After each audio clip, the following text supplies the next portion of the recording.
everybody. That was a great way to start. Anyway, I'm going to be reading a bunch of shit again today. I don't know what to start with. I didn't really even think about it. I just started the stream. Let me see real quick. I gotta find something good to read. Oh boy.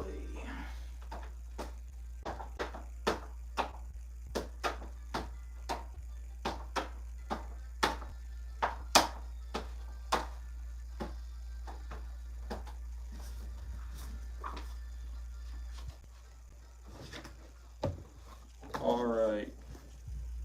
Let's see here.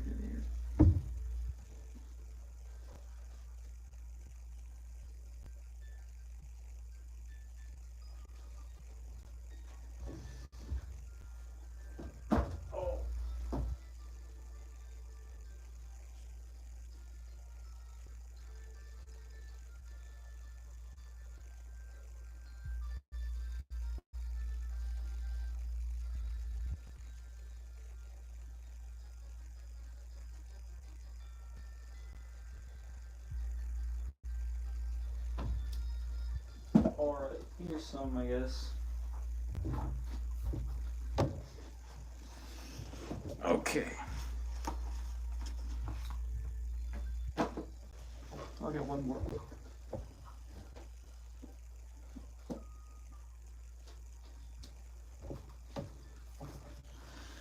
Alright.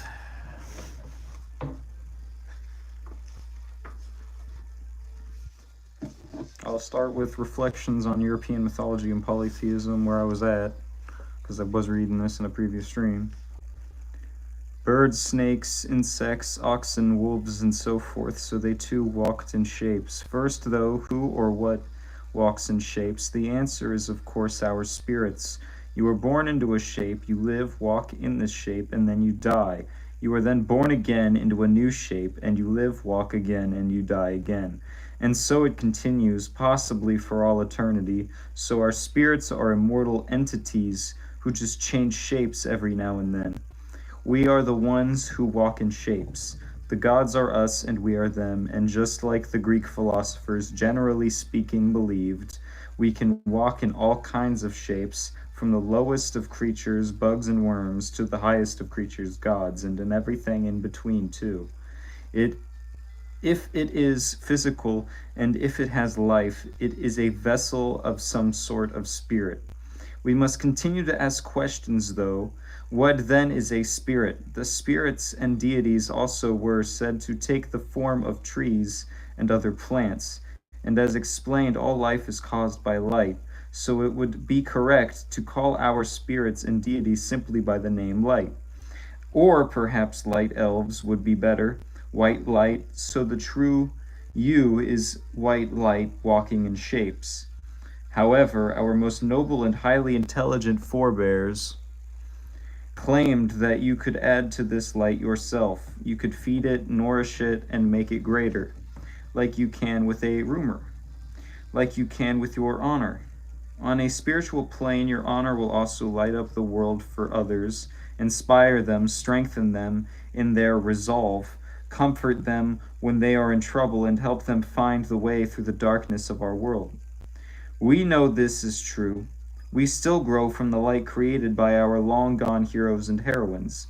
Marcus Aurelius, Tor Hund, Decibalus, Vercingetorix. I've never heard of these. The only one of these I know is Marcus Aurelius. All these other ones, I have no idea who these people are. Arminius, and so forth. Their light is still here, shining, warming, and illuminating. They are still here with us, in us, feeding us spiritually, giving us metaphysical nourishment. So the Haminja is not just your luck in life, but it is you and the sum of all your honorable achievements, and also of all the honorable achievements of your forebears, that you have been spiritually nourished by. You can let it wither and fade through a modern life of shame that will bring no light to it and only smite it, Or you can do as our forebears did and strive for a life of honor and glory, a life of immortal flame. Be the spiritual light that will nourish your descendants in the future, or cease to be when you die. Have him all, stanza 76. Cattle die, friends die, you die the same way yourself, but I know one thing which never dies, an honorable reputation. Guardian elves. Many think the concept of angels and guardian angels is a Christian concept, but it is far from that. Even the term angel itself stems from ancient Greeks and means simply messenger. The angels were the messengers of the gods, like the Scandinavian light elves too often are depicted as. I will be so bold to claim that angel is the Greek name for a light elf guardian. A light elf guardian was in ancient Scandinavia called a filga, filga, filgia, filga, follower, guardian spirit. This was a spirit following you wherever you went, removing obstacles in your way, helping you find your way and avoid getting lost, protecting you from injury and death, from eating poisonous food and drinking bad water, from dangerous predators, and so forth. It was your guardian angel, some claimed, that the Filia even walked before you, in front of you, to spot any traps and harm before it could affect you. They were then, when seen by others walking before you, called Vardiger, watchmen, or guardians. The image of beautiful, always female elf following you and watching over you is rather romantic, but this idea stems from the belief in Haminja, or your Filga is basically just your anthropomorphized Haminja. This would also explain why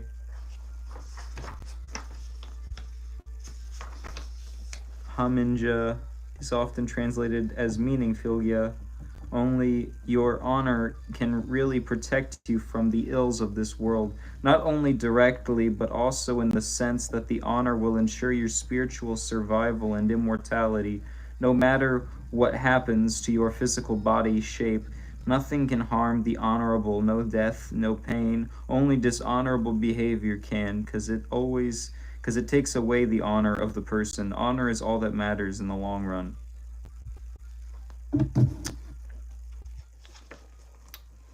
One second. I'm gonna take a small break for a second here. Nobody's watching, so I don't give a rat's ass.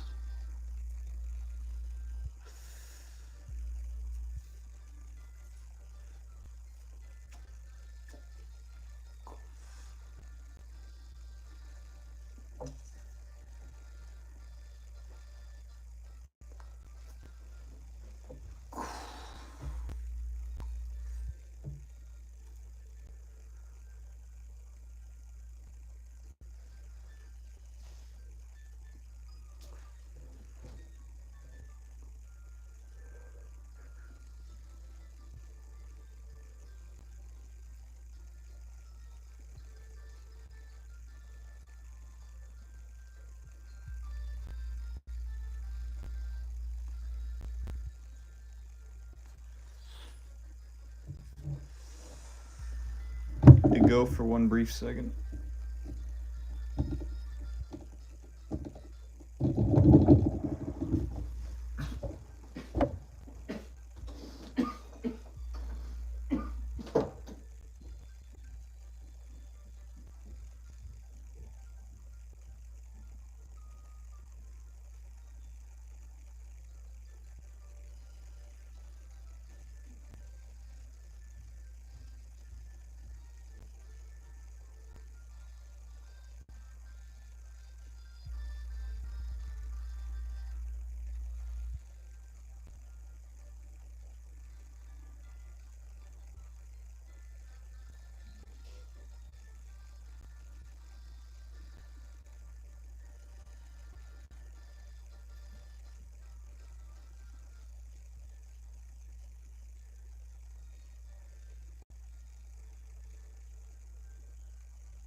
Sorry, I had to beat the shit out of a cat for a second.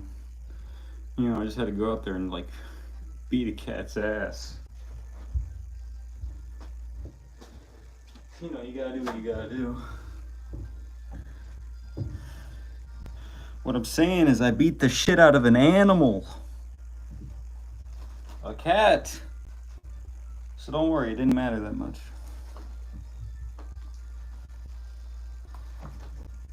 Fuck that cat.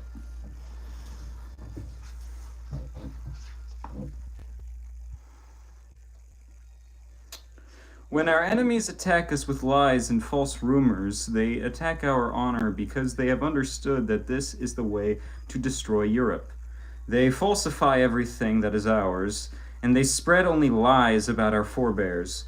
The competent, well-groomed, clean, strong, brave, intelligent, knowledgeable, and honorable ancient European is presented as an incompetent, half-naked, filthy, weak, coward, stupid, ignorant, and dishonorable savage. Everything European is spat upon and ridiculed, stolen, or shown in a wrong light, shown in Judeo-Christian darkness. There is one good thing about this, though. You only need a single light to banish the darkness, and not even all the darkness in the world can extinguish one single light.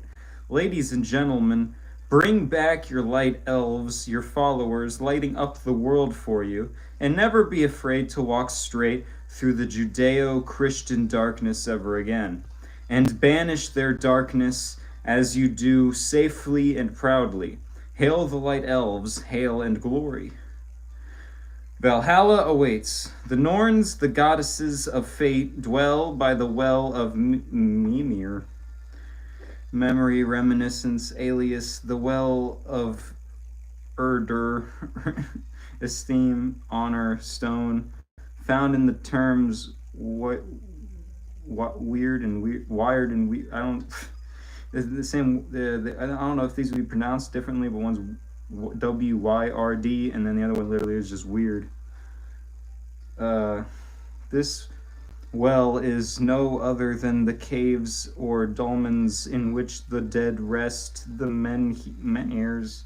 They lie underneath the cairns under which they sleep. I don't know. These are a lot of words I don't know. My brain! The well of the Norns is no other than the graves of the noble dead, Valhall, Hall of the Fallen. The sacrificial tree itself is growing on the burial mound, and its roots grow into the well of Urdur, or is that? I think that's a D. I don't know if that's a D or an O. Urdur is what it looks like to me. Voluspa. I don't know how to pronounce these fucking old European words. I don't know. Stanza 19. In ash I know standing, it is called Yggdrasil. Fucking cartoon words. Fucking Yggdrasil. How the hell do you pronounce that? Looks like Yggdrasil to me. A high tree sprinkled with shining drops. From thence comes the dew which falls in the dales. It stands ever green over the well of the honor. To learn from the Norns, man must visit the dead. He impersonates the pale god of death, Odin, the god who escorts the dead to hell. And on Halloween brings a body of a dead, the mistletoe, the body of Balder. To gain access, this golden bough, this wand, is used as a key to open up the grave. He who carries such a Tamsvander, a wand used for taming, called by the name in Skirnismal, stanza 26, is let in. He enters. Have 'em all, stanza 109. It is time to speak from the seat of the sage, hard by the well of honor. I saw it was silent, I saw and pondered, I listened to the speech of men. Voluspa, stanza 20, there are the maidens, all things knowing, 3 in the hall, 2 in the stink, which stands beneath the tree. One is named Honor, the second the coming who engrave on tablets, shall the third. What the hell does this mean? They lay down law, they choose out life, they speak the doom of the sons of men. He meets the anthropomorphized honor of the dead, played by an actress, a sorceress, and also her sisters, what is and what shall be. He must pass their tests, he must answer their riddles, understand their secrets, and know the true meaning of their sacred verses. He must be chosen by them in order to be reborn again, in order to rightfully claim the honor, the haminja. Seriously, I don't know what the fuck these words are. Of the noble dead resting inside. If he succeeds, he is born anew. Mother Earth herself gives birth to him. As he leaves her womb, the burial mound, screaming, shivering, trembling, shaking, as the sun rises on the first day of the month of Valesk Jolfer. What? The trembling of the chosen / fallen. He is no longer just a man, but he has become a god. Valley, chosen, fallen, and he has become the noble dead from the grave. He can now rightfully claim the valuables from the burial mound in the name of the dead. He can now rightfully claim his haminja. The man or woman, or more often the boy or girl, is nothing before he or she has gone through this initial ritual. He or she has no honor, no past, no present, and no future. To become part of the haminja of your kin, you must go through this ritual to bind yourself to eternity. Those who fail are swept into the oblivion by the Norns of whatever. The ones who chose the fallen, i.e. the ones who are to decide if you deserve to be chosen or not. Those who fail to get names for themselves, no haminja, no honor, they remain mere mortals. When he has become Valley, he can leave to be reborn from Valhall, the burial chamber, every day, every time period lasting a life, fight and be killed, with no other consequence than him being reborn the next day. The next time a kinsman is initiated and becomes him in a new life, a new shape, able to stand and fight again. There is no true death for him, only rebirth. He has become an immortal, a god, Valley, because he has been chosen by the Norns, who gave him a past, a present, and a future, a haminja.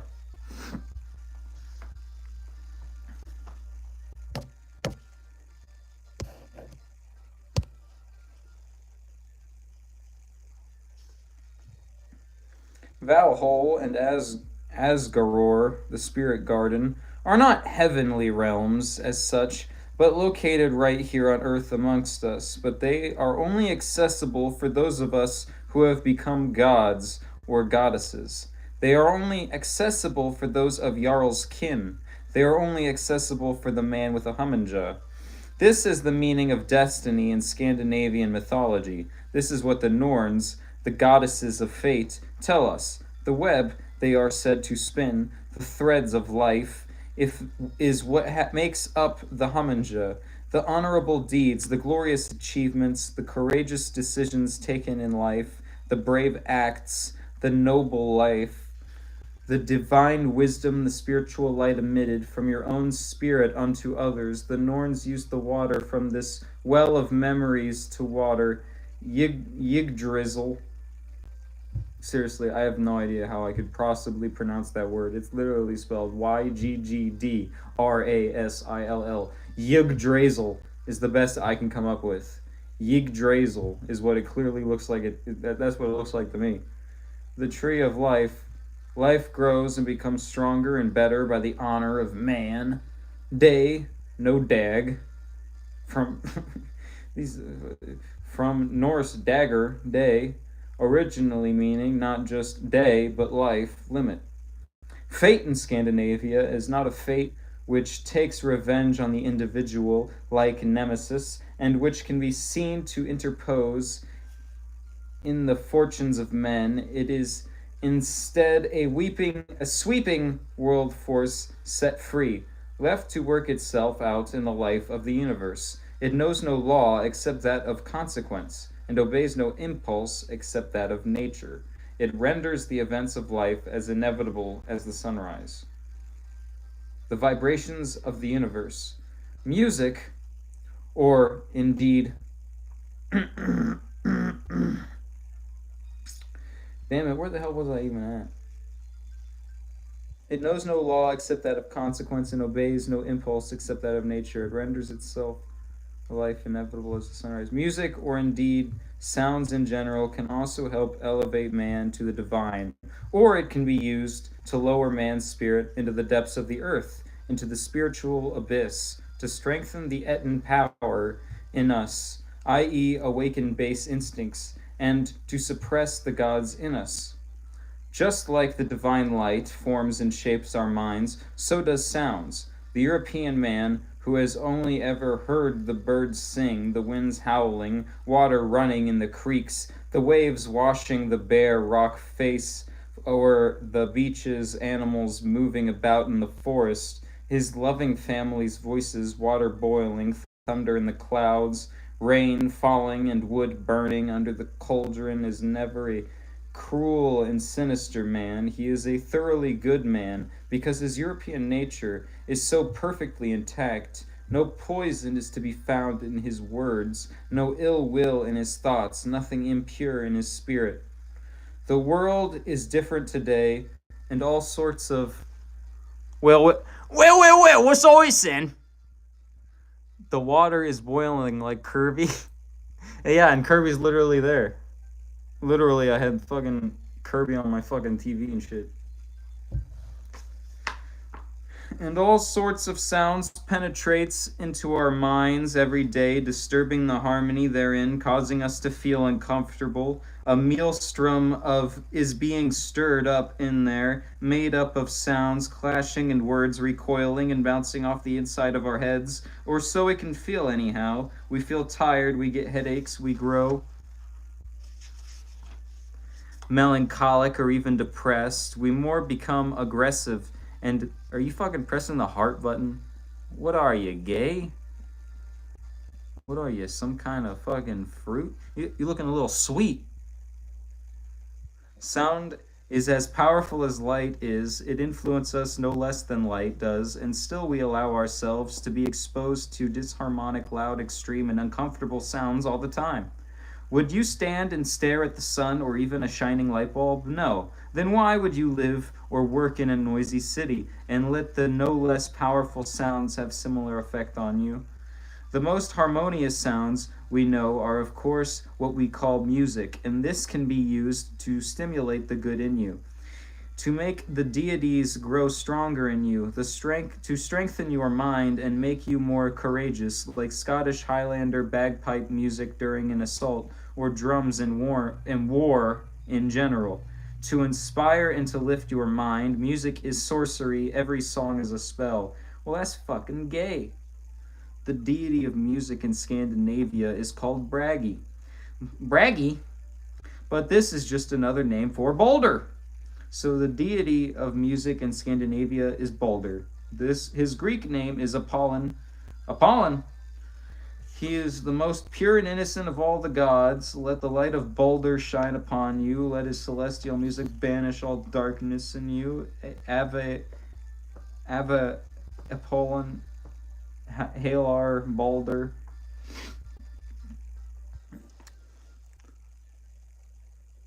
Wouldn't you like to know, Weather Boy? Maybe. When I was a kid, I wanted to stare at the sun. I really hate how this vertical stream works like a short. Yeah, I don't like it, but it was like, you have to turn your camera to do this, and I was like, I don't fucking care about going in the settings for this because it's just me reading, so it doesn't matter. Not gonna work here anymore anyway. Yeah. That's how I feel reading this. Is a bunch of fucking words I don't understand, so I just fucking don't care. The sacred dance, because it's literally, they're words in a different language, so of course I don't fucking know it. The deities and etons in us are influenced, strengthened, or weakened by light and sounds or lack thereof, but also by movement. Rhythmic movements will help create harmony in the mind and is even instinctively used for that by, e.g., individuals with autism when they cross the limit for what sensory input they can take, to block out and escape the sensory chaos and reestablish the equilibrium of the mind. They can start to move rhythmically as were they catatonic. It is also instinctively used by women in labor as a technique to soothe the pain, both rhythmic breathing and movement. From history, we best know the importance of religious dance from ancient Greece, where the Bacchantes and the Maenads used dance to achieve religious ecstasy, to become one with the deity Bacchus. What the hell? What the hell? Alias Dionysus, known from Scandinavia as Freyr, from Albion as Angus, from Scythia as Shybog or Valus, and from Italy as Bacchus, Dionysus, or Liber. Although best known from ancient Greece, it was no less common in the rest of Europe, as told us indirectly by all the witch persecutions during the late Middle Ages, where women were accused of dancing with the devil and to dance on sacred mountains. Not surprisingly, the European deity was described as Satan, and these European women were tortured, imprisoned, and executed by the Judeo-Christians. Oh, that's so horrible. Like, I feel so bad. I care so much about them. Today we still do similar things for the same purpose because we need it.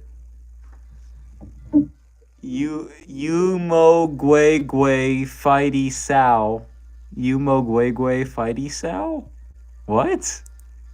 Yumo Gwegwe. Yumo Gwe. I don't know what the hell I'm supposed to think of this. Is this supposed to sound like something? Yumo Gwegwe Fady Sound. Fady Sao. Yumo Gwegwe Fady Sao. Yumo Gwegwe Fady Sao.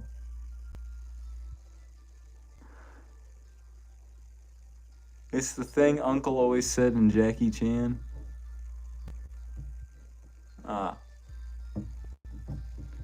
Today we still do similar things for the same purpose because we need it, and probably no less frequently, although we might not actively think about it this way. E.g., we jog or run rhythmically, often with music in our ears. We lift weights rhythmically, often to the rhythm of music. And of course, some of us dance too naturally to the sound of music. Any rhythmic movement will do naturally, but the dance is the one means our forebears all knew and used for this purpose, most commonly a combination of music, light, or lack thereof, and rhythmic dance, often involving rhythmic breathing as well. The only aspect that lacks today, the only element missing, is the religious spiritual one. The deity is missing. He just watches us from a distance, so to speak, waiting and hoping to be let in again, as he should. Why we should return to the sacred dance? Because the modern European struggles, he is not allowed any direction, any point of origin, any path of dignity, because he lives in not only an anti-natural world, but first and foremost an anti-European world. Our deities and what they stand for are actively suppressed by this modern Judeo-Christian dominated world. They are raped, murdered, and spat upon every single day in the media, in the school system, in commercials, in entertainment, in art, and everywhere else too. Only the etons are allowed to prosper, and only the eton power is cultivated everywhere, including in the drug-embracing rave subculture, in the hypersexualized dance of mixed pop stars, in the brain-dead head-banging of the nihilistic death and black metal subculture, and so forth. That's ironic. They have taken the religious spiritual dance as well and used it to spread their Judeo-Christian poison into the minds of our young. Bark sure has a lot of interesting views, huh?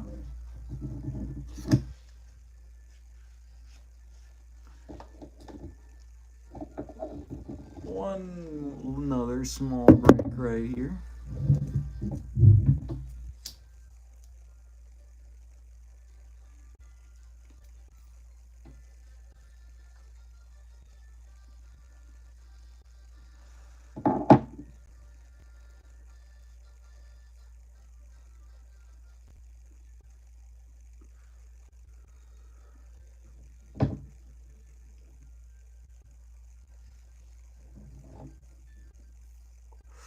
Varg Journal 42069. The Christians are afraid of me. I've seen their true face.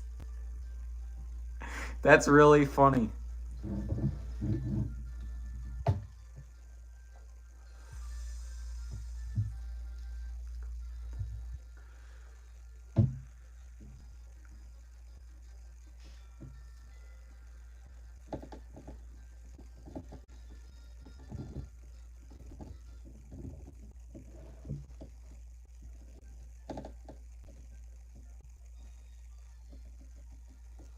What is up? I don't fucking know. Fuck you.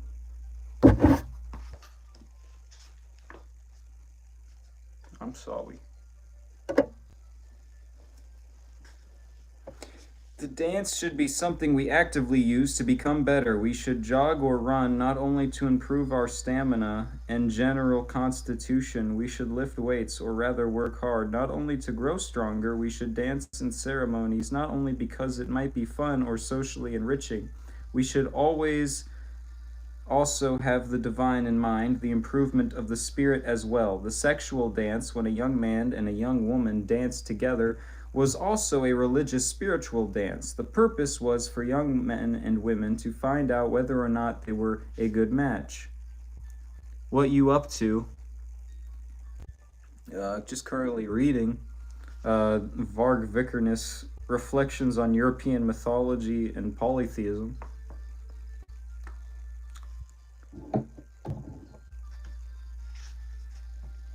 Was there any physical compatibility and 5'9", give or take?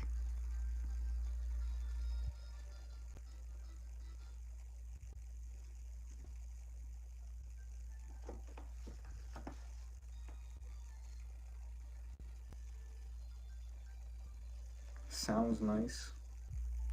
Good chemistry between them. The process of dancing together would help them know, and this way they didn't have to sleep around like modern confused young men and women do. To find out whether or not they are compatible or not, the religious sexual dance enabled them to find out without having to soil themselves.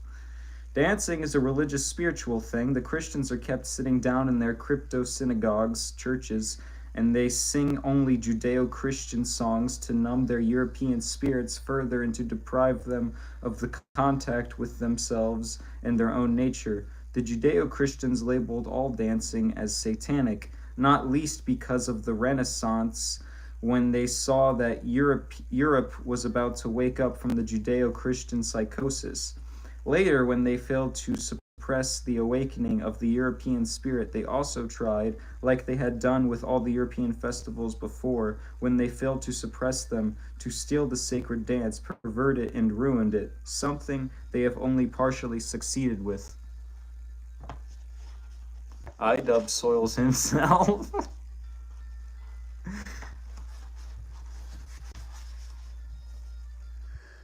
The spells of the deities are complete with the light, the music, and the dance of our forebears. Cast the spells of our gods and goddesses and revive your European spirit. Become a true European in blood and in spirit. Have 'em all, 159, a 14th IE song I know. If I shall explain the heavenly light, the gods of the people to the people of men, I know all the nature of the spirits, Aesir, and of the elves, which no fool can know, the sacred marriage. One thing that is completely absent from almost all books about European polytheism is a proper description and understanding of something as essential and widely practiced as the sacred marriage. The marriage between the man and his deity, between women and gods, between men and goddesses. The Judeo-Christians failed to destroy this practice in Europe, but they, like they do with all things, that they are in see, he fucking misspells shit all the time. He wrote all things they are in contact with, perverted it thoroughly and made it a part of Judeo-Christianity. They had men and women become monks, priests, and nuns, and had the latter marry the Hebrew god.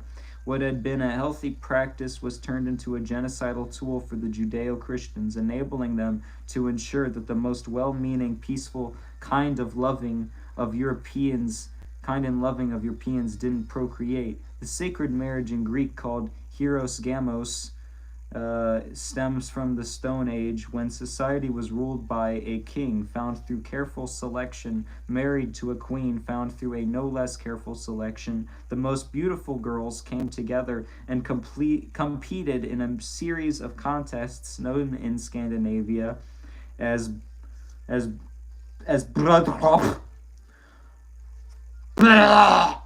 Weddings, direct translation to bride races. The contests were tests of skill, e.g., who can make the best thread from bog cotton, patience, e.g., who can finish showing a shirt before sunset, persistence, who can sew for hours without rest and finish it without crying. I can't see your face. I can't see your face either, nigger. You okay, man?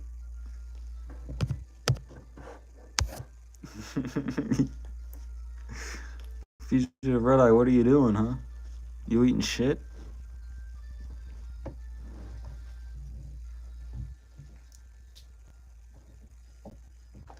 Kindness. Who will help her opponents? They had to do this without bleeding. That's what it literally says. They had to do this without bleeding, by not hurting themselves with the needle, causing their finger to bleed, and all those who succeeded were eligible as May Queens.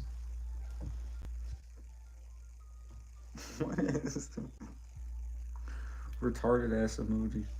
The May Queen was then either chosen by lottery, i.e. the spirits picked the one they found best for the task, or by the winner of the May contests for men, who would then hand an apple to the one he thought was the most pretty of them all.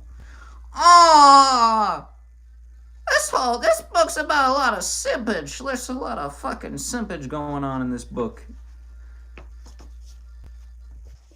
Varg Vicerness, more like Varg Simperness, am I right, guys? The men aspiring for the position as May King would first of all have to climb a sacred tree, usually an oak, and find a sacred bough, usually a mistletoe, and then bring this to the arena. See, this is why I'm glad I live in a based, sexist Judeo-Christian society and not this lame, simp, pagan shit. See you guys.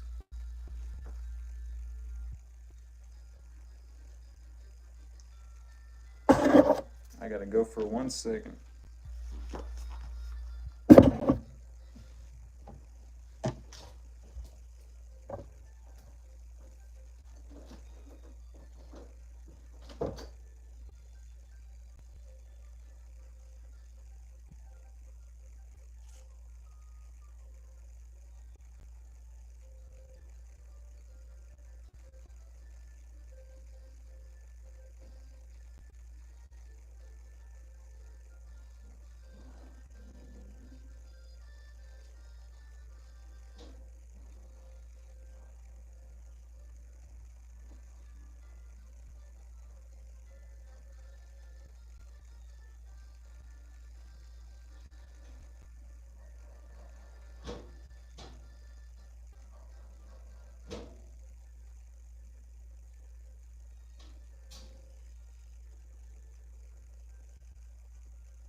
You know, guys, it seems today that all you see is violence in movies and sex on TV. It's Black History Mouth. You can't say the N-word without a pass. And you can't say month, dumbass.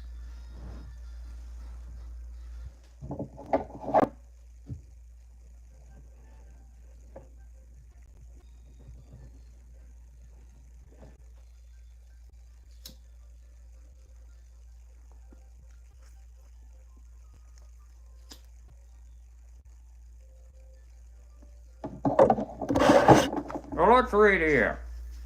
Where the fuck was I?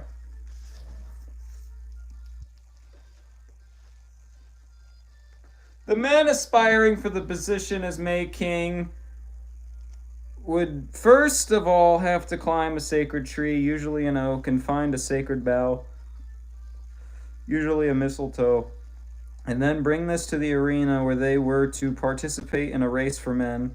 This was done to make the last year's May King vulnerable to them. He was a god himself, so he was invulnerable to all who didn't bring a mistletoe. The life force of the May King was stored in the sacred bough. The men participated in all sorts of contests: archery, running, jumping, swimming, climbing, spear throwing, axe throwing, riding, ring games, i.e., hitting a ring hanging from a tree with a spear, a sling stone, or a rock, often in later times with a lance from horseback. Wrestling and boxing, but they also had word games where the men had to make the funniest poem and make the May Queen laugh. What is this simpish shit? They had to gather. See what we do in a Judeo-Christian society is we go up and say, "Will you be my property?" And then they say, "Yeah." And that makes sense. We don't need to do all this shit.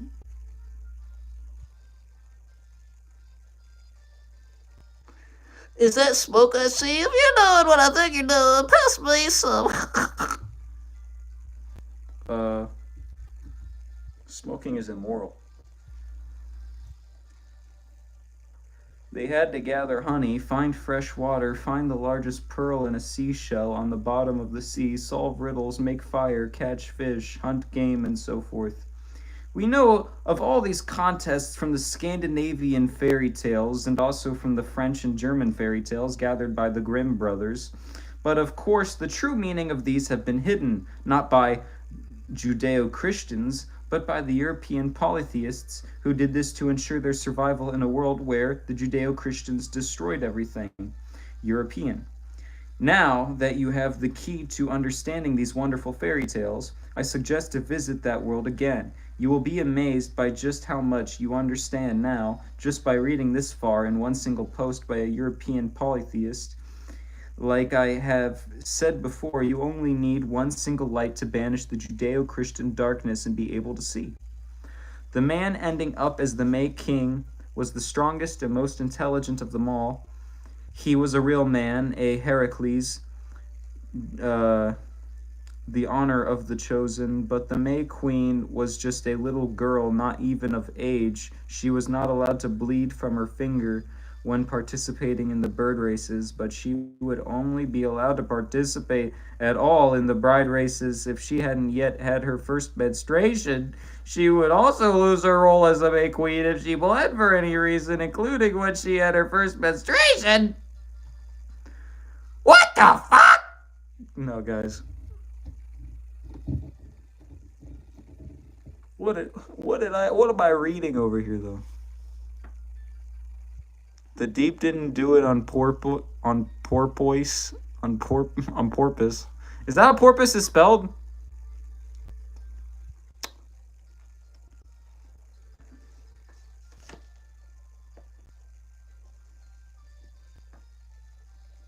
Now, where was I?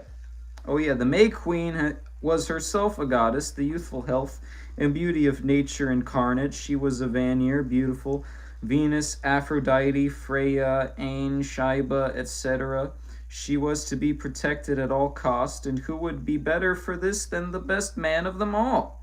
He married her in a sacred marriage, and his task was to protect her from the ills of the world. It was a purely symbolic marriage with no marital rights and no physical intimacy between the May King and the May Queen. These two most beautiful of the deities, these Vanir, were to rule society until the next bride race, when they could either keep their titles or hand them over to someone better than them. I don't know. I don't know if I think he waters down a lot of these traditions a bit. I suspect that these traditions aren't as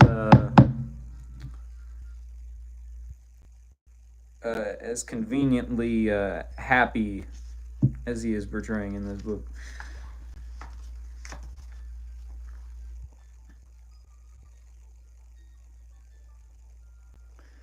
Where's the smoke coming from? Is that gunpowder? If so, who did kill?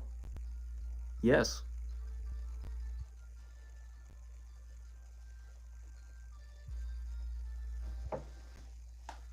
I'm not saying I killed anybody. All I'm saying is don't look in the Ohio River.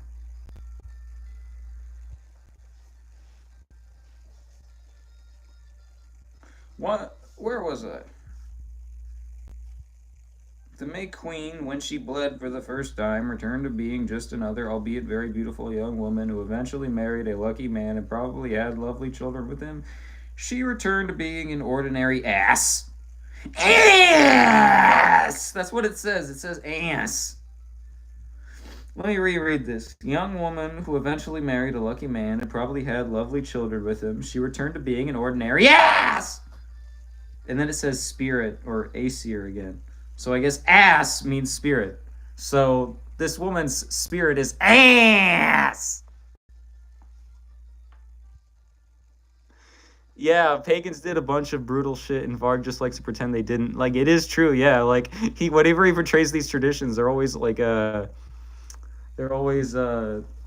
done conveniently nice. I don't know, like if it's not with like he wants to paint it like Christianity is particularly like dark or evil, but it's just as Christianity is just as fucked up as any of them, and so is the fucking shit the Nords believed, and the fucking shit the Greeks believed, and what all these people believed. Everything they believed, and all these cultures believed in horrible things.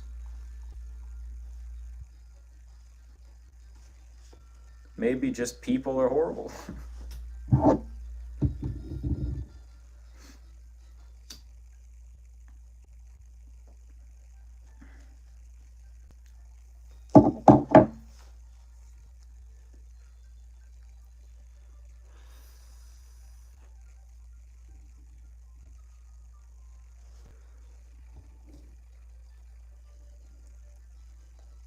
But I need to remember that ass means spirit. So when I talk about my spirit, I should be talking about my ass.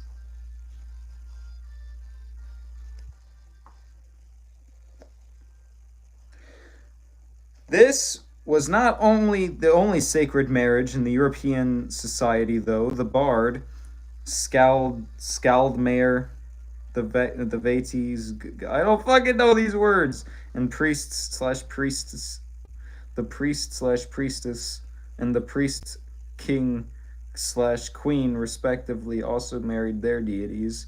The best known of these are, of course, the but Bacchantes, and the Maenads, but actually all the priests and priestesses did.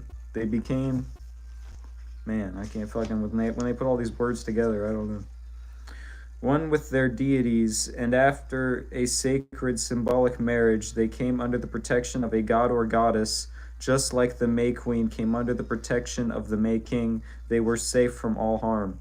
When they became of age, usually after 10 years in service for their deity, around age 17 to 18, they conveniently turned out to be 17 or 18, huh?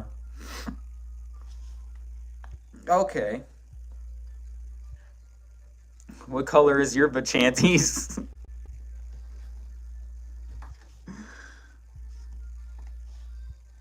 But well, yeah, but like here he's like saying when they became of age, usually after 10 years in service of their deity, around age 17 to 18 for both boys and girls, they would leave the protection of their deity and instead marry.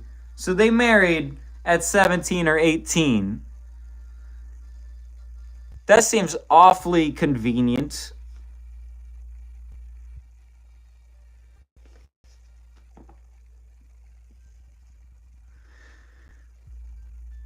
They would leave the protection of their deity and instead marry, and unlike the life-denying Catholic monks, priests, and nuns, they would become useful citizens and have children just like everybody else. Happy Valentine's Day.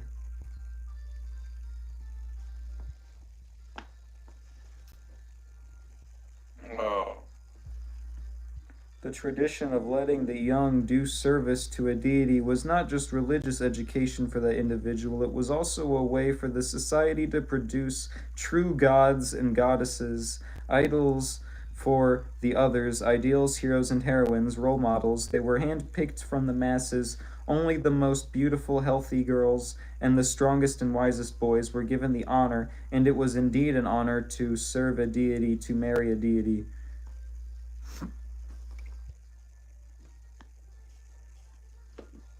Yeah, he's clearly full of shit. He just wants to paint pagans in the most positive light possible. Yeah. But I mean, I will say, to be fair, Christians do the same thing where they try to paint like things in the Bible that are obviously saying one thing, but try to paint it in a modern, in our modern moral lens when it doesn't fit.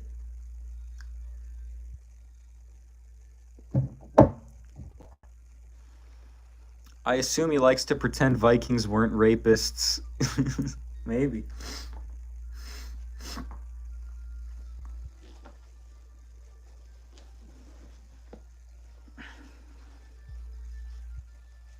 But that's the thing about like these that's the thing about like these modern like Nazi people is that they never actually believe that, like, the reason that they're kind of harmless a lot of the time is because they don't even believe the horrible shit that happened even happened. They always have to make it seem like everything was nice and conveniently, like everything that we say about them now is a lie, like that literally every bad thing about them was made up and that there was only the good things.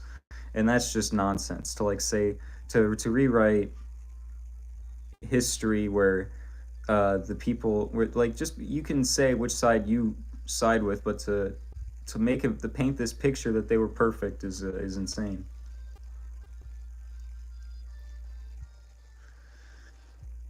Yeah, true. Every religion tries to make theirs seem more civilized.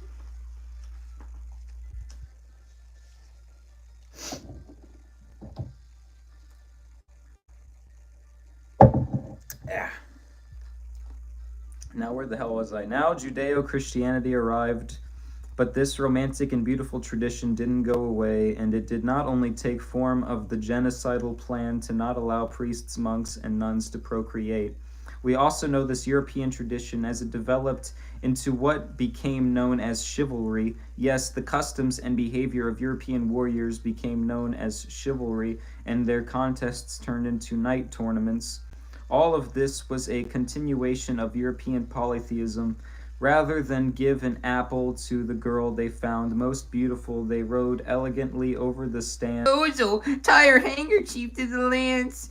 He would then, before the joust, tie the handkerchief and tie it to the sleeve instead. And from thence comes the English saying to carry your heart on your sleeve. Isn't this comforting?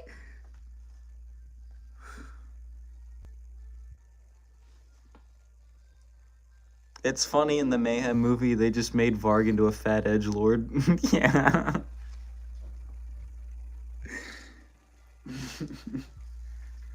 To openly show your feelings, to openly show what girl you find the most beautiful. There was no longer any religious sacred marriage between the lucky knight and his favorite.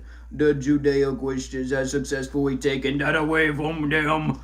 The European galaxy survived for almost 2,000 years. It began to fade, and it faded rapidly in the 19th century, but two great wars provoked by the Judeo-Christians in the 20th century ended it all in the European spirit, which, with some exceptions here and there, replaced by perverse and hypersexual Judeo-Christian mentality propagated heavily by the entertainment industry and the news media.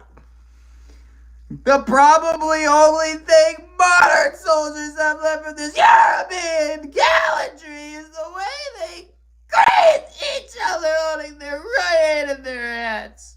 This was originally done by the knights to lift their visors when they met other knights, to show them their faces, to show who they were. Behind all that armor, every man had the right to know whom he was up against. Who am I killing? Who is killing me? Elmer Fudd has entered the chat. Now it sounds like when Korn songs Daddy and he starts crying.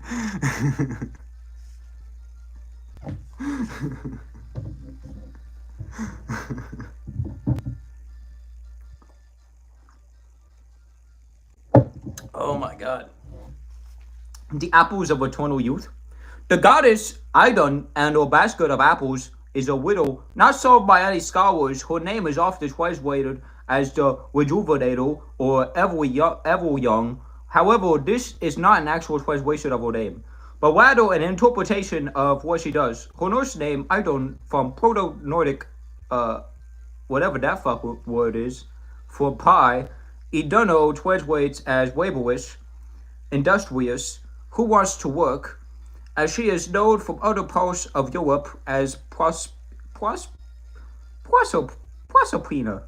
Rome, Epona, Gau, Castroma, Scythia, and Persephone, Greece.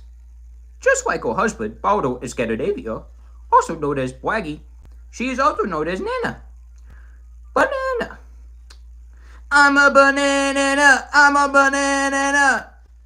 Which happens to mean almost the same as the name Idun, Norse Nana from Proto-Nordic Nanpan, which translates as zeal, resourceful, eager to work, and rush.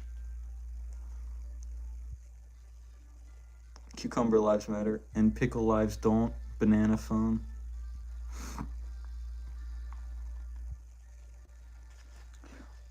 When you see this in the light, oh gee, how they selected their May Queens, you start to understand what she is and why she is equipped with apples of eternal youth.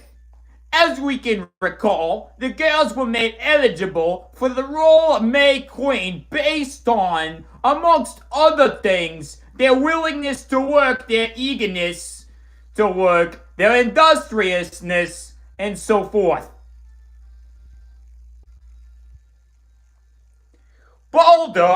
Paul, is known as Bragi, the winner, the best, because he is the winner of the May contests. His wife is then naturally Idun Nana, the most industrious of the young.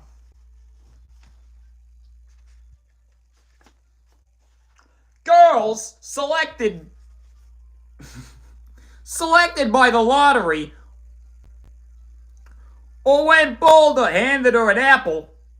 As we know from the myth about Paris, she was also known as Freya, Aphrodite.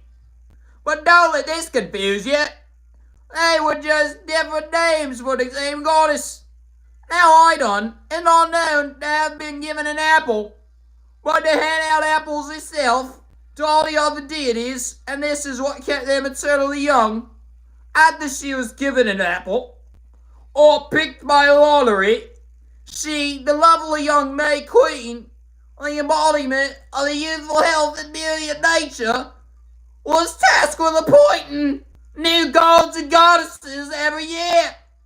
Whenever a god or a goddess was no longer young, healthy, and beautiful enough to be a god or a goddess, the gods were real human beings who had been selected to become this or that deity, and the role of this or that deity was given to them by the May Queen. As she handed them an apple to appoint them god or goddess, this is how apples could keep the deities eternally young. Oh man, this hurts my voice. And I got me finger stuck in me bum.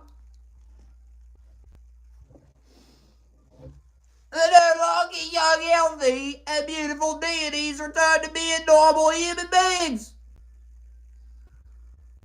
The former normal human beings became deities as they received an apple, each from the May Queen Idun. Oh. Oh. That hurts.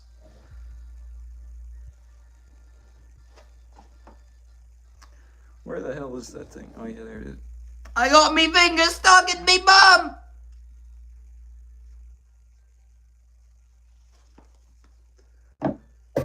Ugh.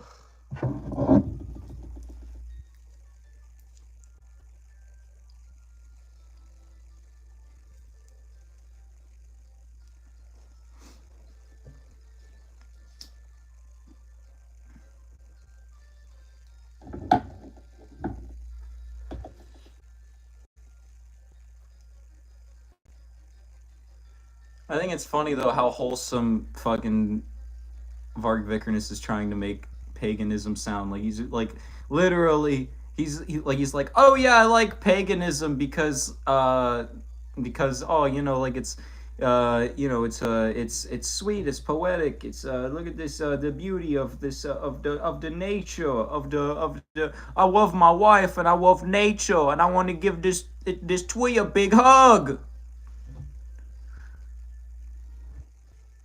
But it's like but like but it's really weird because clearly in the beginning it I think he was more attracted to it because of the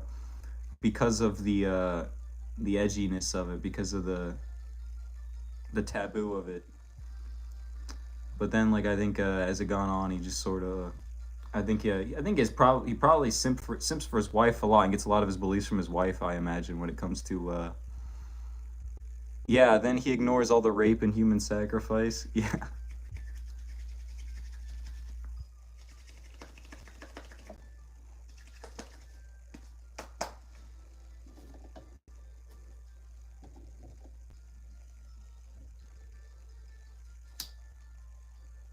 It's really funny though. I'm reading this book about European mythology in like this really terrible British accent. That's really bad.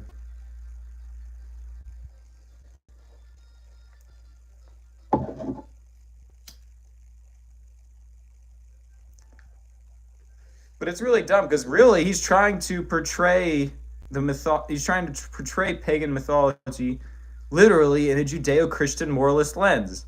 Like he's literally trying to make it appeal to modern morality, which is based on Judeo-Christian thought.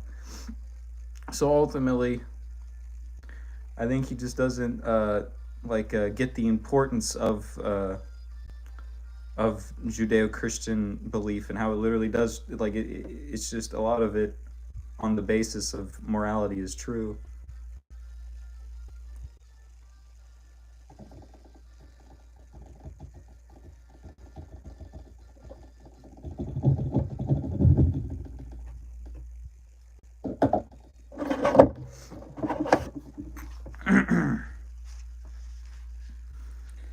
In each society, in each tribe, there was only one Odin, one poor, etc.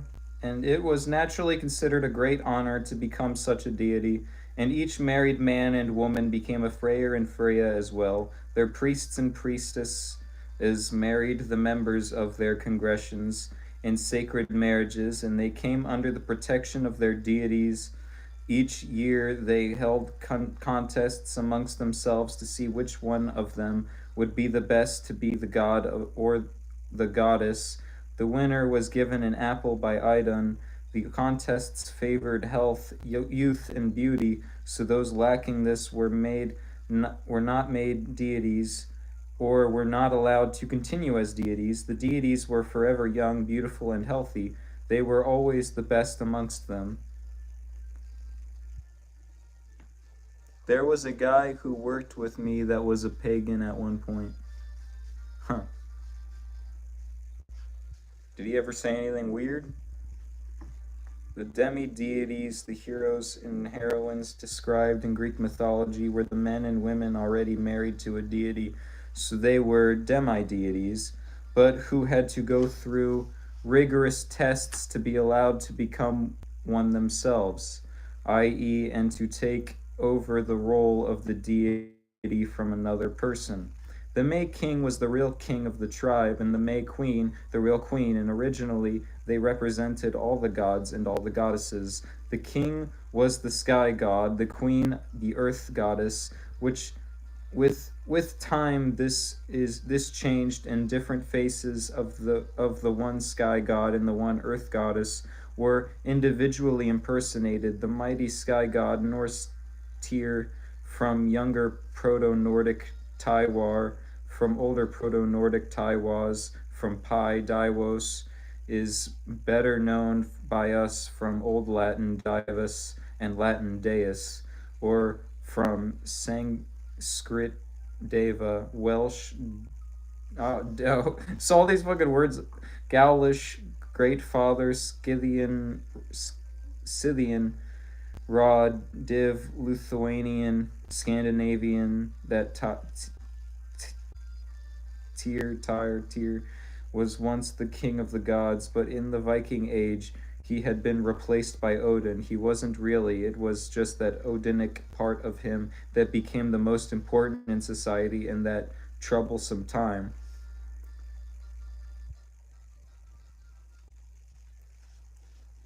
He even named his daughter Freya. That's cringe. Do you like chocolate boxes? What?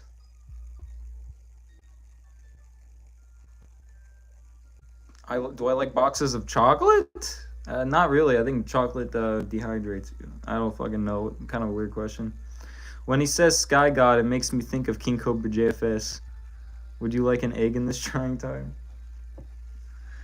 Some European... Where was I?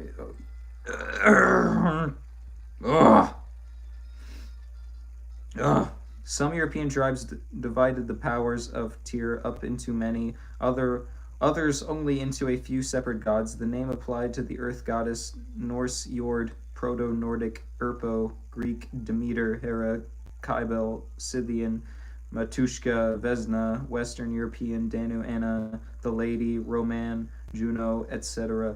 When different European tribes later came into contact with each other, the often identical deities became incorporated into often both the tribes' pantheon because they called them by different names, and both tribes all of a sudden had e.g. two moon goddesses. Other times the deity could disappear from a pantheon. None of this really mattered though. All the deities were just different faces of the same concept of a positive spiritual force in our universe that is both masculine and feminine. The different faces of this force is found in the sun and the moon, the stars and constellations, in the reflection of light from the planets, and in everything else in our world too, in you. Herm. Alright, I gotta go real quick.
Herm.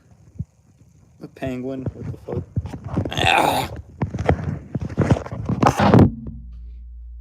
I'll leave whenever I damn well please. Alright. I'm tired of reading this. I'm gonna read Industrial Society and Its Future. Here is an illustration. Oh, wait, let me put this up here.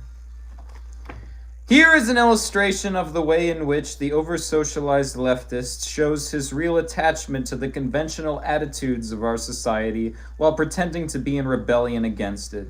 Many leftists push for affirmative action, for moving black people into high-prestige jobs, for improved education in black schools and more money for such schools. The way of life of the black underclass they regard as a social disgrace. They want to integrate the black man into the system, make him a business executive, a lawyer, a scientist, just like upper middle class white people. The leftists will reply that the last thing they want is to make the black man into a copy of the white man. Instead, they want to preserve African American culture. But in what does this preservation of African American culture consist? It can hardly consist in anything more than eating black style food, listening to black style music, wearing black style clothing, and going to a black style church or mosque. In other words, it can express itself only in superficial matters. In all essential respects, most leftists of the over-socialized type want to make the black man conform to white middle class ideals. They want to make him study technical subjects, become an executive or scientist, spend his life climbing the status ladder to prove that black people are as good as white. They want to make black fathers responsible. They want black gangs to become nonviolent, etc. But these are exactly the values of the industrial technological system. The system couldn't care less what kind of music a man listens to, what kind of clothes he wears, and what religion he believes in, as long as he studies in school, holds a respectable job, climbs the status ladder, is a responsible parent, is nonviolent, and so forth. In effect, however much he may deny it, the over-socialized leftist wants to integrate the black man into the system and make him adopt his values.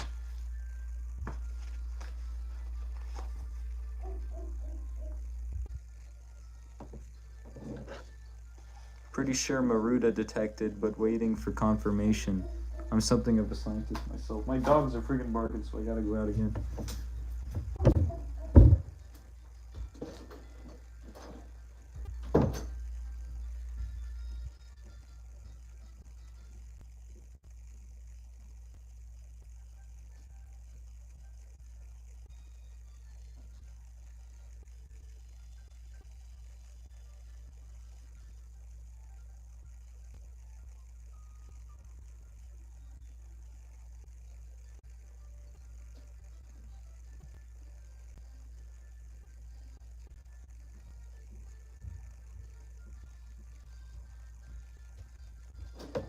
And it burns, burns, burns, the ring of fire, the ring of fire. I fell into a burning ring of fire, and it burned, burned, burned. Oh, the ring of fire, the ring of fire.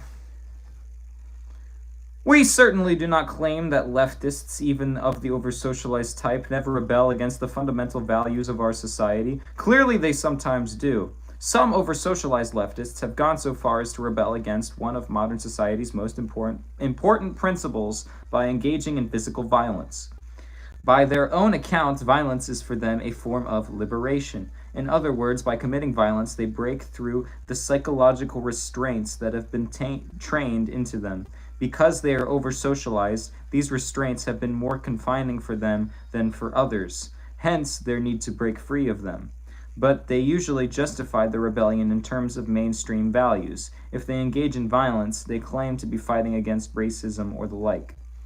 We realize that many objections could be raised to the foregoing thumbnail sketch of leftist psychology. The real situation is complex, and anything like a complete description of it would take several volumes, even if the necessary data were available. We claim only to have indicated very roughly the two most important tendencies in the psychology of modern leftism. The problems of the leftist are indicative of the problems of our society as a whole. Low self-esteem, depressive tendencies, and defeatism are not restricted to the left. Though they are especially noticeable in the left, they are widespread in our society, and today's society tries to socialize us to a greater extent than any previous society. We are even told by experts how to eat, how to exercise, how to make love, how to raise our kids, and so forth.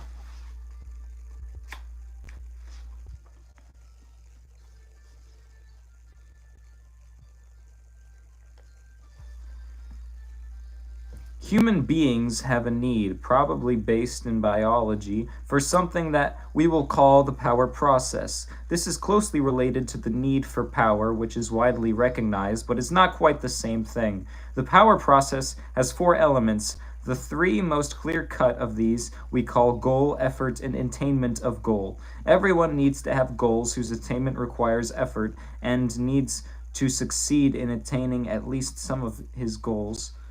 The fourth element is more difficult to define and may not be necessary for everyone. We call it autonomy, and we'll discuss it in later paragraphs 42 to 44.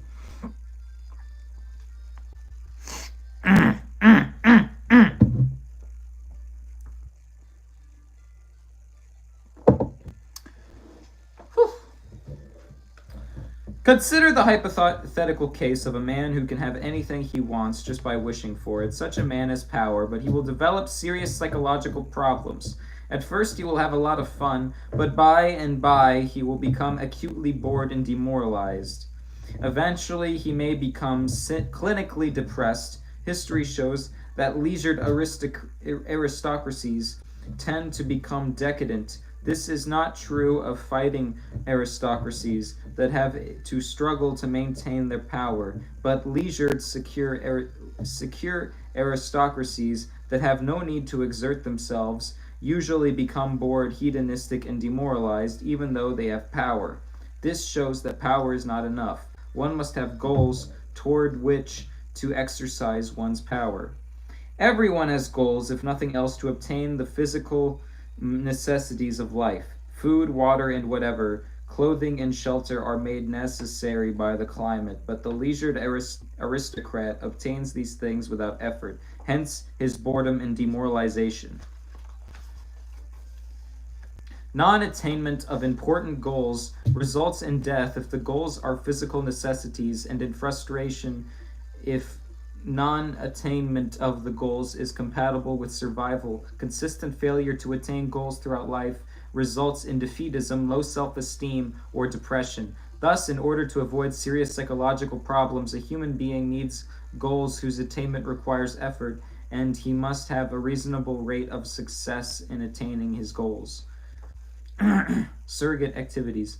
But not every leisured aristocrat becomes bored and demoralized. For example, the Emperor Hirohito, instead of sinking into decadent hedonism, devolved himself to marine biology, a field in which he became distinguished. When people do not have to exert themselves to satisfy their physical needs, they often set up artificial goals for themselves. In many cases, they then pursue the goals with the same energy and emotional involvement that they otherwise would have put into the search for physical necessities. Thus, the aristocrats of the Roman Empire and their literary pretensions, many European aristocrats a few centuries ago invested tremendous time and energy in hunting, though they certainly didn't need the meat. Other aristocracies have competed for status through elaborate displays of wealth, and a few aristocrats like Hirohito have turned to science.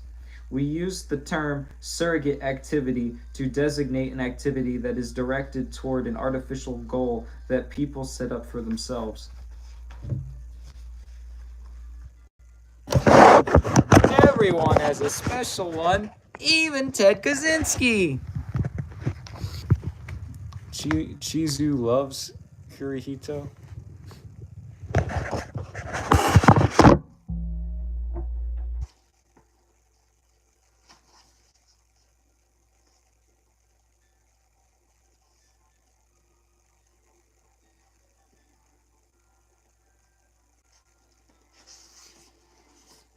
Merely in order to have some goal to work toward, or let us say, merely for the sake of the fulfillment that they get from pursuing the goal. Here is a rule of thumb for the identification of surrogate activities. Given a person who devotes much time and energy to the pursuit of goal X, ask yourself this: if he had to devote most of his time and energy satisfying his biological needs, and if that effort required him to use his physical and mental faculties in a varied and interesting way, would he feel seriously deprived because he did not attain goal X? If the answer is no, then the person's pursuit of goal X is a surrogate activity. Hirohito's studies in marine biology clearly constituted a surrogate activity, since it is pretty certain that if Hirohito had had to spend his time working at interesting non-scientific tasks in order to obtain the necessities of life, he would not have felt deprived because he didn't know all about the anatomy and life cycles of marine animals. On the other hand, the pursuit of sex and love, for example, is not a surrogate activity, because most people, even if their existence were otherwise satisfactory, would feel deprived if they passed their lives without ever having a relationship with a member of the opposite sex. But pursuit of an excessive amount of sex, more than one really needs, can be a surrogate.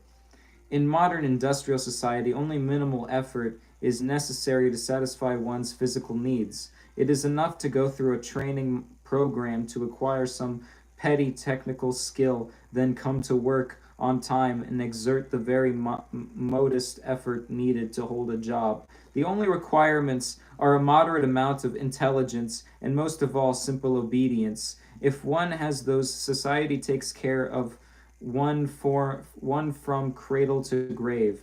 Yes, there is an underclass that cannot take the physical necessities for granted, but we are speaking here of mainstream society. Thus, it is not surprising that modern society is full of surrogate activities. These include scientific work, athletic achievement, humanitarian work, artistic and literary creation, climbing the corporate ladder, acquisition of money and material goods, far beyond the point which they cease to give any additional physical satisfaction, and social activism, when it addresses issues that are not important for the activist personally, as in the case of white activists who work for the rights of non-white minorities. These are not always pure surrogate activities, since for many people they may be motivated in part by needs other than the need to have some goal to pursue. Scientific work may be motivated in part by a drive for prestige, artistic creation by a need to express feelings, militant social activism by hostility, but for most people who pursue them,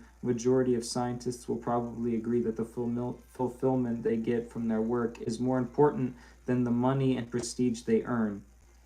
For many, if not most people, surrogate activities are less satisfying than the pursuit of real goals, that is, goals that people would want to attain even if their need for the power process were already fulfilled. One indication of this is the fact that in many or most cases, people who are deeply involved in surrogate activities are never satisfied, never at rest. Thus, the money-making constantly strives for more and more wealth. The money-maker constantly strives for more and more wealth. The scientist no sooner solves one problem than he moves on to the next. The long-distance runner drives himself to run always farther and faster. Many people who pursue surrogate activities will say that they get far more fulfillment from these activities than they do from the mundane business of satisfying their biological needs.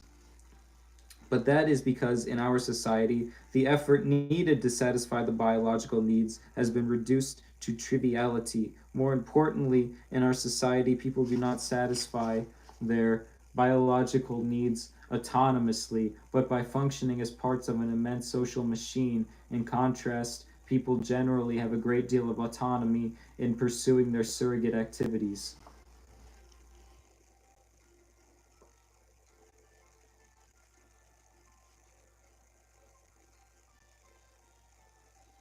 Why would he like that guy? Wasn't he one of the dictators that helped Hitler in World War II? Well, he's got to be based then, right? What do you mean?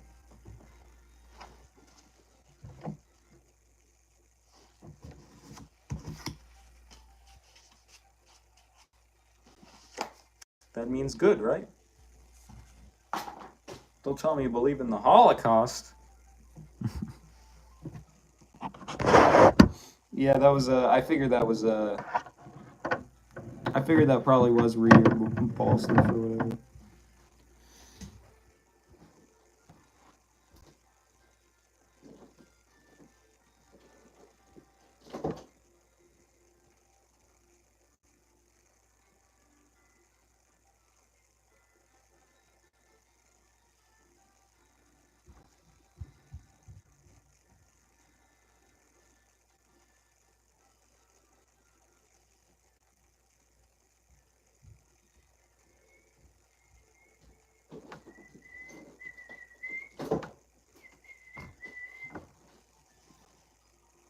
Maruda confirmed.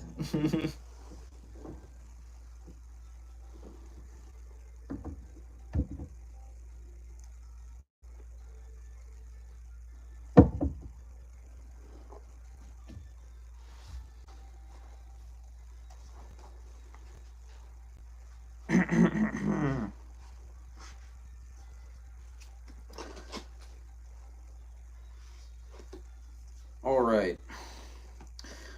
Autonomy as a part of the power process may not be necessary for every individual, but most people need a greater or lesser degree of autonomy in working toward their goals.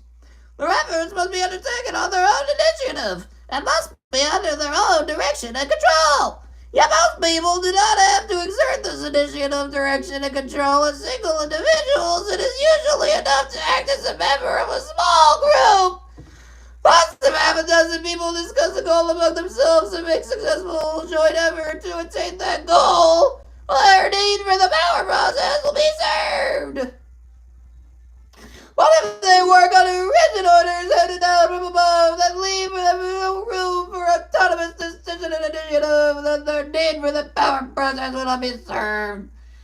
The same is true when decisions are made on a collective basis, and the group making the collective decision is so large that the role of each individual is insignificant. It is true that some individuals seem to have little need for autonomy. Either their drive for power is weak or they satisfy it by identifying themselves with some powerful organization to which they belong. And then there are thinking animal types who seem to be satisfied with a purely physical sense of power. The good combat soldier who gets his sense of power by developing fighting skills that he is quite content to use in a blind obedience to his superiors. But for some people, it is through the power process, having a goal, making an autonomous effort, and attaining the goal, that self-esteem, self-confidence, and sense of power are acquired. That's sad when one does not have an adequate opportunity to go through the power process. The consequences are, depending on the individual, another way of the power process is disrupted.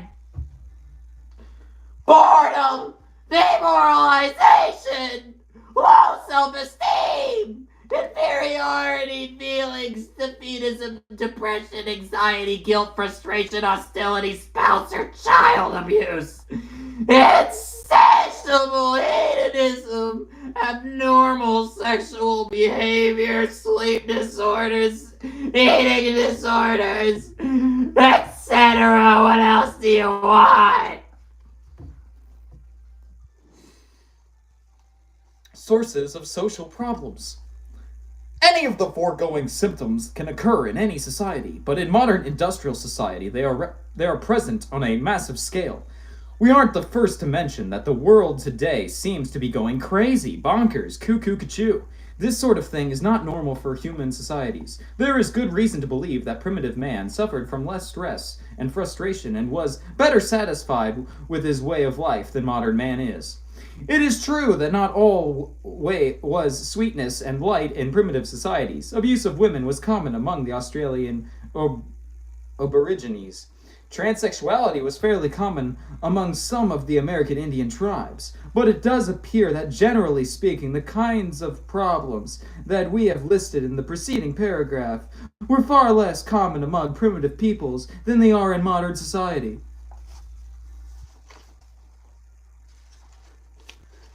We attribute the social and psychological problems of modern society to the fact that society requires people to live under conditions radically different from those under which the human race evolved, and to behave in ways that conflict with the patterns of behavior that the human race developed while living under the earlier conditions.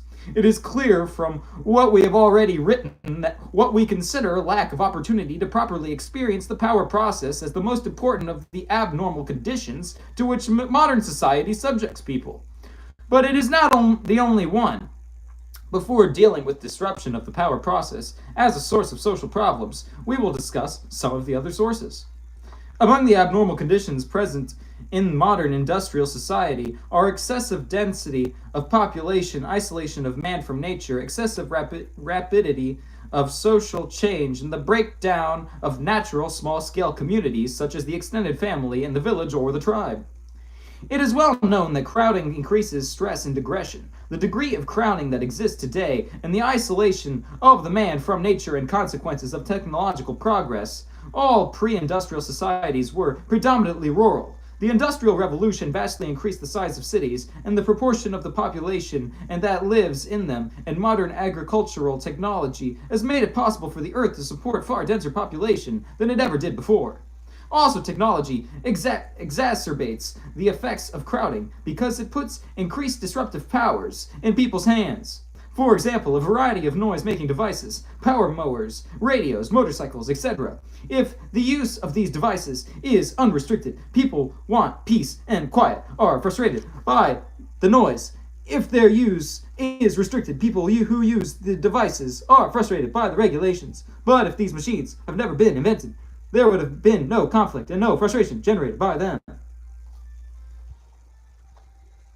For primitive societies, the natural world, which usually changes only slowly, provided a stable framework and therefore a sense of security. In the modern world, it is human society that dominates nature rather than the other way around.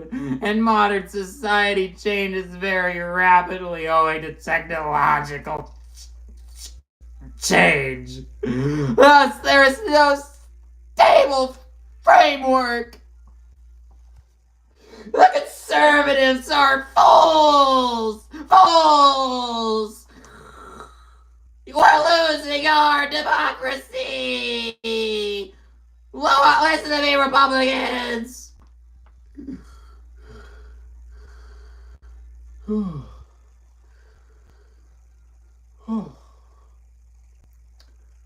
sorry, guys. Did I chimp out there for a second? Well, what I meant to say was... They whine about the decay of traditional values, yet they enthusiastically support technological progress and economic growth.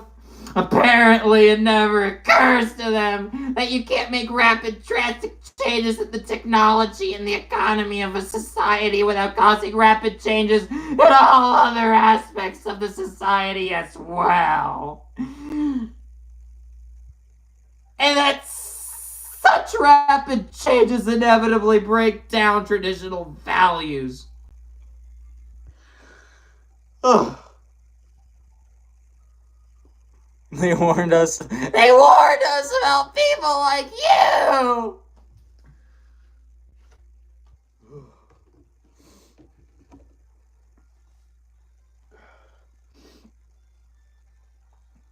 The disintegration of small-scale social groups is also promoted by the fact that modern conditions often require or tempt individuals to move to new locations, separating themselves from their communities. Beyond that, a technological society has to weaken family ties and local communities. And that is the source of eventually. In modern society, individuals' loyalty must be first in the estimable and secondary to a small-scale community.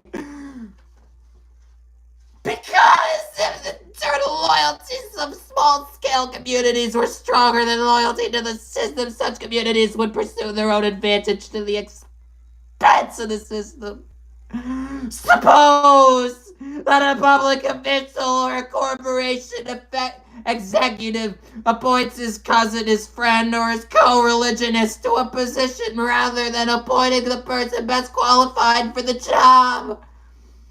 He was permitted personal loyalty to supersede his loyalty to the system, and that is nepotism or discrimination both of which are terrible sins in modern society, would be industrial societies that have done a poor job of subordinating personal or local loyalties. So loyalty to the system are usually very insufficient. Look at Latin America! That's an advanced industrial society can tolerate only those small-scale communities that are emasculated, tamed, and made into tools of the system.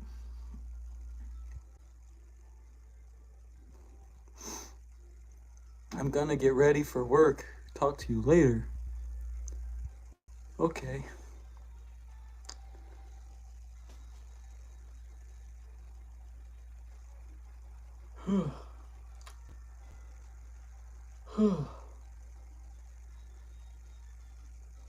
Crowding, rapid change, and the breakdown of communications have been widely recognized as sources of social problems, but we do not believe they are enough to account for the extent of the problems that are seen today.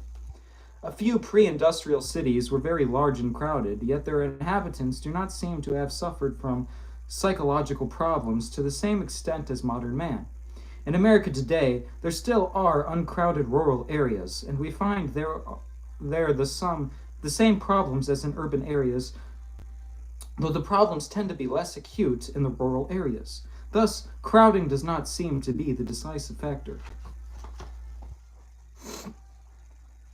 On the growing edge of the American frontier, during the 19th century, the mobility of the population probably broke down extended families and small-scale social groups to at least the same extent as these are broken down today.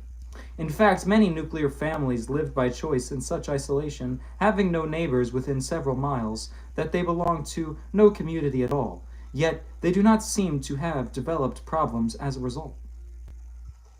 Furthermore, change in American frontier society was very rapid and deep.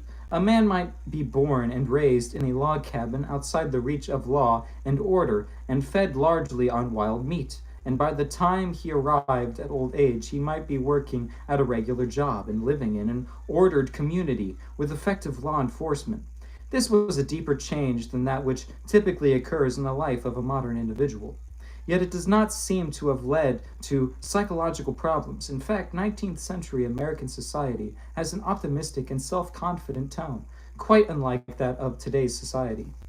The difference, we argue, is that modern man has the sense largely justified that change is imposed on him, whereas the 19th century frontiersman had the sense also largely justified that he created change himself by his own choice.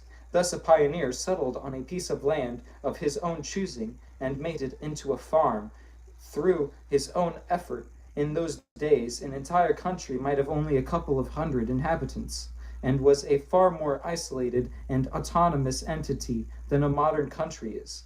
Hence, the pioneer farmer participated as a member of a relatively small group in the creation of a new ordered community.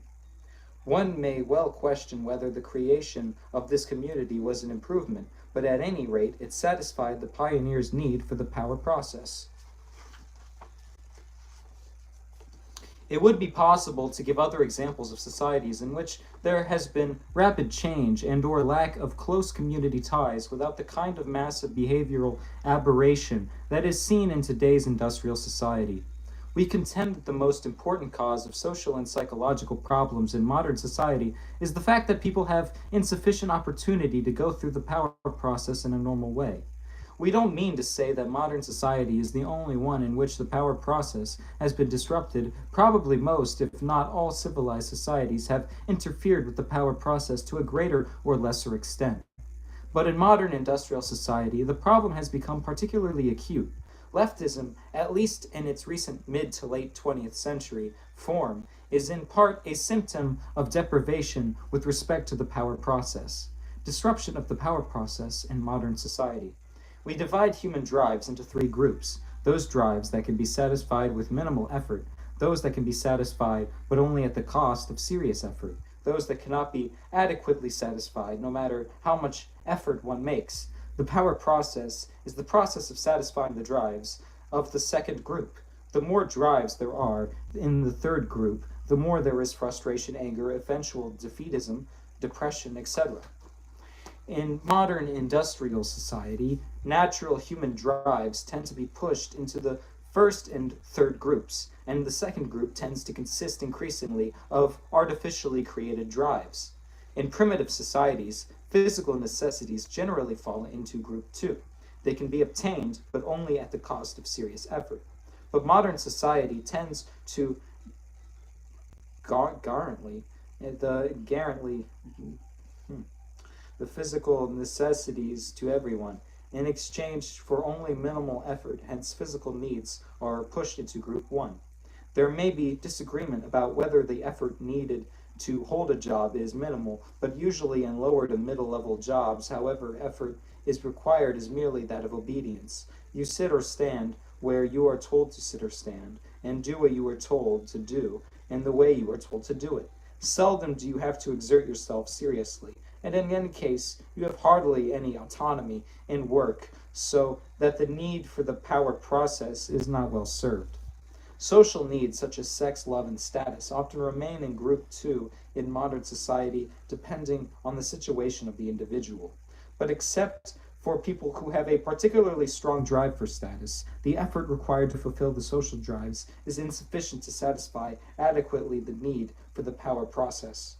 So certain artificial needs have been created that fall into group 2, hence serve the need for the power process. Advertising and marketing techniques have been developed that make many people feel they need things that their grandparents never desired or even dreamed of.